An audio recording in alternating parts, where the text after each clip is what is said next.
राधे राधे। माघ मास अध्याय 28। सारस ने कहा, बानर, तेरा प्रश्न न्याय संगत है। जिस कर्म के कारण मुझे ये कष्टदायी पक्षी की जोनी प्राप्त हुई है, उस रहस्य को सुन। पूर्व जन्म में तूने सूर्य ग्रहण के समय सोखारी अन्न दान किया और नर्मदा के तट पर उसे ब्राह्मणों को दान के लिए करने के लिए मुझसे कहा। मैंने उससे लोभवश बहुत सा अन्न स्वयं रखकर थोड़ा सा अन्न ब्राह्मणों को बांट दिया था। इस प्रकार उन ब्राह्मणों का अन्न हरण करने के कारण मुझे पहले कालसूत्र नरक को भोगना पड़ा था। वहां रुद्र और पीप के सरोवर में उल्टा करके जमदूतों ने मुझे बहुत समय तक लटकाया रखा। भयानक कौओं और गीदों से ने चोंचों के प्रहार से मुझे शत विषित विषित कर दिया। कीड़े खाने लगे। इस प्रकार के भयानक कष्टों को 30,000 वर्ष तक झेलने के बाद में मुझे ये पक्षी जोनी प्राप्त हुई। जो कष्ट मैंने नर्क में भोगे हैं, उनकी कल्पना मात्र से अब भी मैं सिहर उठता हूँ।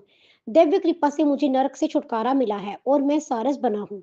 ये जोनी मुझे इस कारण भुगतनी पड़ रही है कि मैंने एक बार पूर्व जन्म में ही बहन के घर से कांस्य पात्र चुराकर एक जुआरी को दे दिया था। ये मेरी मादा जो इस समय सारसी है, पूर्व जन्म में एक ब्राह्मणी थी। इसने भी कांस्य पात्र की चोरी की थी। इसी कारण इसे सारसी बनना पड़ा है। हे बानर, अब तक मैंने तुमको भूतकाल का सारा वृत्तांत सुनाया है। अब भविष्य का हाल सुनो। इस जन्म के बाद मैं ये सारसी और तुम हंस जोनी को प्राप्त होंगे। उस जोनी को पूर्ण करने के पश्चात ही हम सभी को महादुर्लभ मानव जोनी प्राप्त होगी। धर्म और अधर्म का फल सभी जीवों को अपने अपने कर्मों के अनुसार भोगना ही पड़ता है। सभी को बारंबार इसी प्रकार के चक्कर में पड़ना होता है। केवल विस्मित जोगी वेदज्ञ ही इस कटक भरे मार्ग को सकुशल पार कर सकने में समर्थ है, दूसरा नहीं। भगवान सदाशिव हर प्राणी के छोटे बड़े पुण्य पाप का विचार करने के उपरांत शुभ एवं अशुभ फल देते रहते हैं। जो बुद्धिमान होते हैं वह उनको विधाता के न्याय को जानकर संतोष करते हैं। कोई भी प्राणी उपाय एवं बुद्धि के द्वारा अपने कर्मों के फल में कोई अदल बदल नहीं कर सकता है। तुम स्वयं अपने आप को ही देखो। पहले राजा थे, फिर नरक भोगा, अब बानर हो, आगे हंस और फिर मनुष्य बनोगे। शोक करने से कुछ नहीं होता। प्राणी को काल की प्रतीक्षा ही करनी चाहिए। मैं ये सब ज्ञान होते हुए भी धैर्य पूर्वक प्रभु की माया की वशीभूत हुआ। सारसी के साथ इस वन में रहता हूँ। काल की प्रतीक्षा कर रहा हूँ। तुम भी वही करो। वानर बोला, हे ज्ञानी, तुम्हारे कर्म उत्तम है, जो तुम्हें पूर्व जन्म की स्मृतियां शेष हैं और भविष्य को जानते हो। मैं बारंबार तुमको नमस्कार करता हूँ। तुम्हारे कथन के द्वारा मेरा अज्ञान नष्ट हो गया है।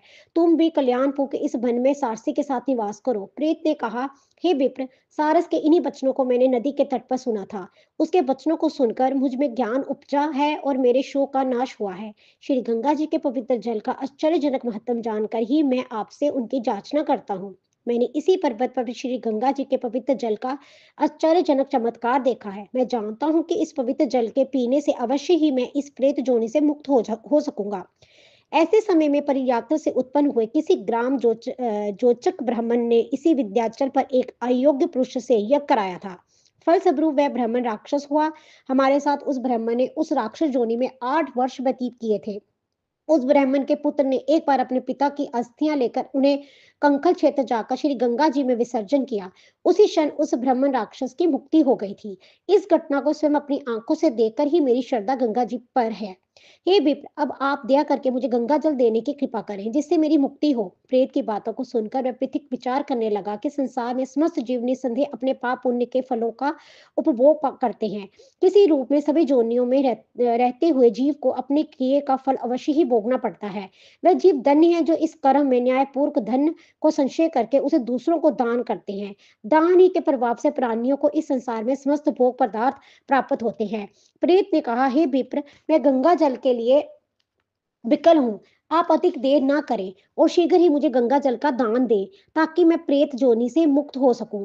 तब पथिक बोला, हे प्रेत, भृगु क्षेत्र में मेरे माता पिता रह रहे हैं। मैं उन्हीं के लिए त्रिवेणी के पवित्र जल को लाया था। मार्ग ही में तुम इस जल की जांचना कर रहे हो। मैं इस समय इसी धर्म संकट में विचार नहीं कर पा रहा हूँ कि मुझे क्या करना चाहिए, परंतु मैं वेद शास्त्रों अनुसार जगों को इतना नहीं मानता जितना प्राण रक्षा को मानता हूँ। मैंने विचार किया है कि ये जल तुम्हारी रक्षा के लिए दे दूं और माता पिता के लिए और जल ले आऊंगा। ऋषि जनों का कथन है कि परोपकार से बड़ा कोई धर्म नहीं है। इतना कहकर उस ब्राह्मण ने उस प्रेत को त्रिवेणी का जल दे दिया।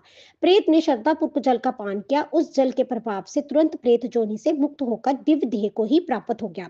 तब उसने कहा, हे पथिक, श्री गंगा जी के महात्म का वर्णन कौन कर सकता है? शिव ने गंगा की पवित्रता समझ उसे अपने मस्तक पर धारण किया है। जो गंगा जल को पान करता है वह मोक्ष को पाता है। गंगा जल के समान कोई नहीं है। हे पनित, भगवान तुम्हारी आयु दीर्घायु करे और तुम सदा धर्म में ही तत्पर हो।